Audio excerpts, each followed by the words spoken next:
ഏതെല്ലാം കൂടെ എടുത്ത് റെഡിൽ വെക്കി.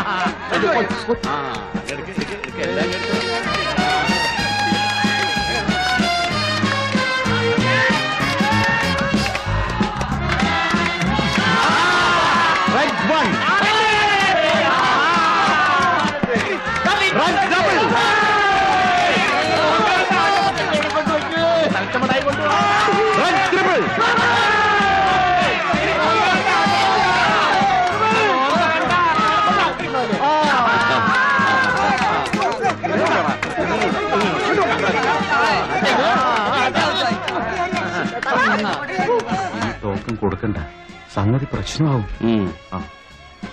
ഇതെല്ലാം കൂടെ ഹലോ, എനിക്ക് 3 ചാൻസ് രണ്ടല്ലേ കഴിഞ്ഞുള്ളൂ. 6 പ്രാവശ്യം എറിഞ്ഞില്ലേ, ഇനി പറ്റില്ല ശനി. അങ്ങനെ പറഞ്ഞാൽ എങ്ങനെയാ ശിക്ഷ? 3 ചാൻസ് എന്ന് പറഞ്ഞാൽ 9 പ്രാവശ്യം എറിഞ്ഞ ഞാൻ 6 പ്രാവശ്യം എറിഞ്ഞുള്ളൂ. കളിക്കാതെ സൂചിച്ചാടോ. ഇനി പറ്റില്ല. അങ്ങനെ പറഞ്ഞാൽ ഒരുത്തനും ഇവിടെ കളിക്കാൻ പോണില്ല. സൂചിച്ചാടോ.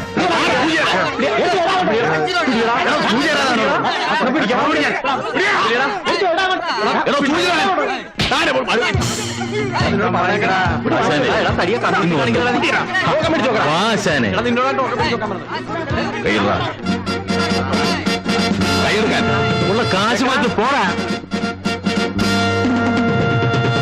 ഇനി ടോക്കൺ കൊടുക്കണം കേട്ടോ, മര്യാദയിലായിട്ട്. എന്താണ് മാറിക്ക, അങ്ങോട്ട് മാറിക്ക, വെക്കോ. ഒറ്റ റോഡ് കാണുന്നത് ഓരോരുത്തന്മാർ കളിക്കാൻ വന്നിരിക്കുന്നു.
ധൈര്യം കൊണ്ട് എന്നെ പിടിച്ച് പുത്താക്കടാ.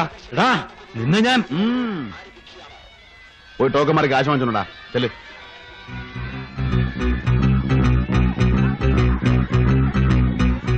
മിസ്റ്റർ, ഒന്ന് നിക്കണേ, ഒന്നിങ്ങ് വന്നേ. എന്റെ സുമതിയേ, ഇത്രയും വലിയ കെങ്കേമനിടി ഞാൻ സിനിമയിൽ മാത്രമേ കണ്ടിട്ടുള്ളൂ. അല്ല മോനെ, ഓരോ ഇടിക്കും ഓരോ കിണ്ടലാണ് വെയിറ്റ്. എന്റെ അമ്മോ, എന്റെ ഞങ്ങൾക്ക് കിടങ്ങിപ്പോയി.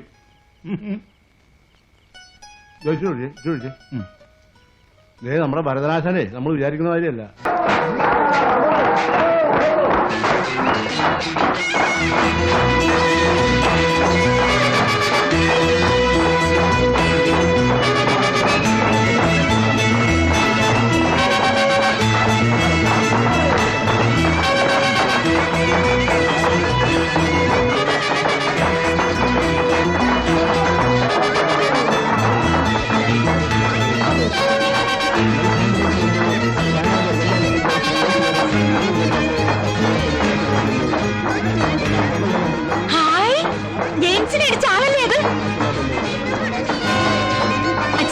ജെയിംസിനെ വിളിക്കട്ടെ, നല്ല സ്റ്റണ്ട് കാണാം. ഓടിയകത്ത്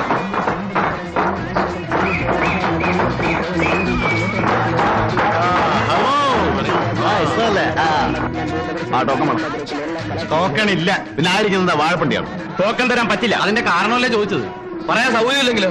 സൗകര്യപ്പെടണമല്ലോ, ഇല്ലെങ്കിൽ കളി നിർത്തി ഷട്ടർ ഇട്. മിസ്റ്റർ, നിങ്ങൾക്ക് ടോക്കൺ തരരുതെന്നാണ് നിർദ്ദേശം.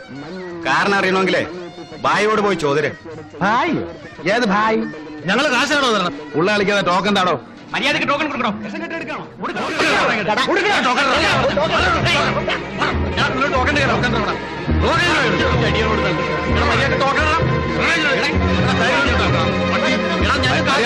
അർജന്റ് കാറിന് കോപ്പൊക്കെ പൊളിക്കണം. ഒരു കാര്യം പറയട്ടെ.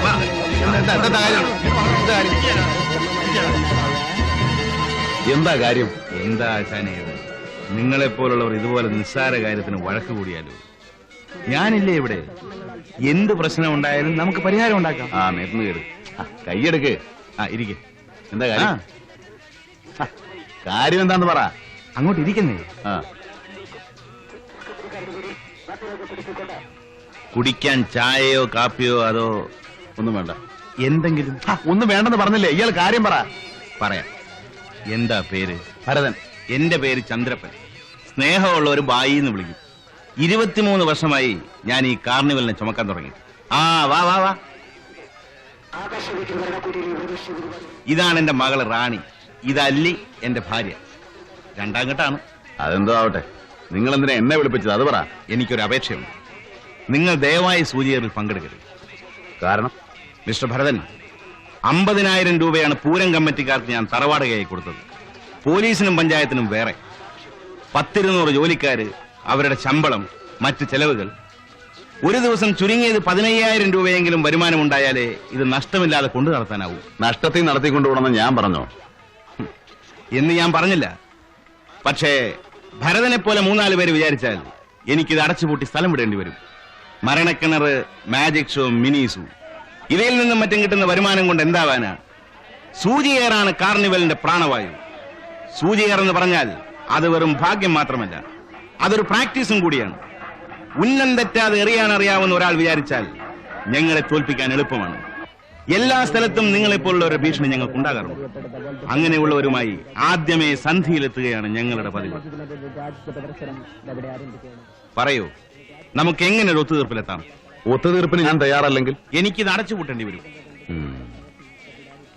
ഒത്തുതീർപ്പിന് എന്താ വ്യവസ്ഥ? വ്യവസ്ഥ ഞാനിപ്പോ വരാം. വാ.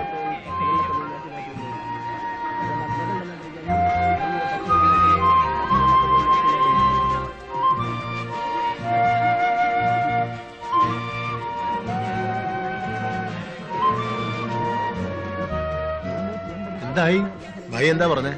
ഒത്തുതീർപ്പാക്കണമെന്ന്. എന്നിട്ട് അയാളെന്താ അങ്ങോട്ട് പോയത്? ഡോ,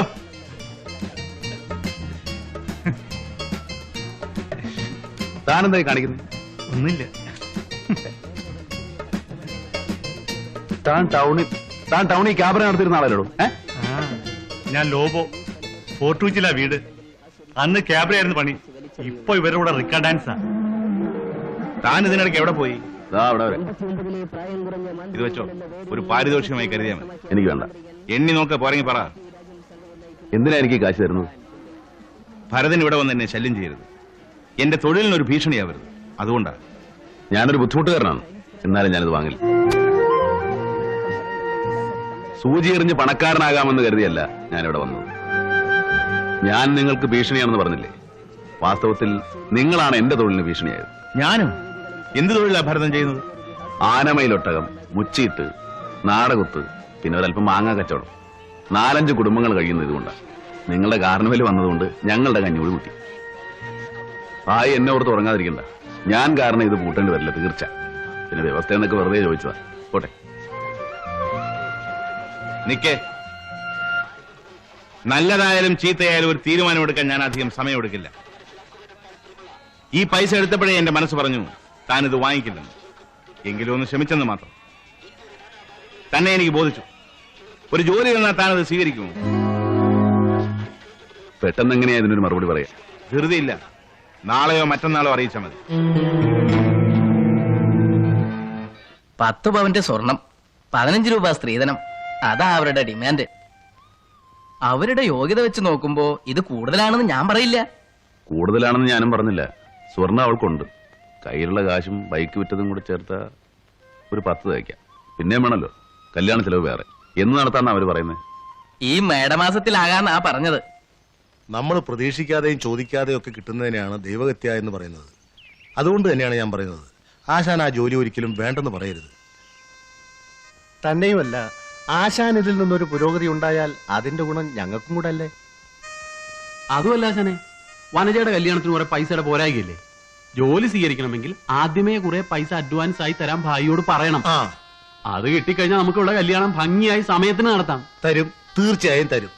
ചോദിക്കാതെ തന്നെ അയാൾ കുറെ കാശ് തരാൻ തയ്യാറായതല്ലേ, അപ്പൊ പിന്നെ വായ്പ ചോദിച്ചാൽ തരാതിരിക്കൂ? ഞാൻ പോയാ നിങ്ങൾ എന്ത് ചെയ്യും? അത് കൊള്ളാം, നല്ല ചോദ്യം. ആശാൻ ജനിച്ചില്ലായിരുന്നെങ്കിൽ ഞങ്ങൾ എന്ത് ചെയ്യും? ഇതൊക്കെ ഓർത്ത കാര്യം നടക്കൂ. വാ കീറിയിട്ടുണ്ടെങ്കിൽ അല്ല ദൈവം തരും. എനിക്ക് ഉറപ്പുണ്ട്. കുറെ കാലം ആശാന്റെ കൂടെ നടന്നല്ലേ, അല്ലറ ചില്ലറ വേലയൊക്കെ നമുക്കും അറിയാം. അതൊക്കെ മതി ജീവിക്കാൻ, അല്ലേടാ? പിന്നെ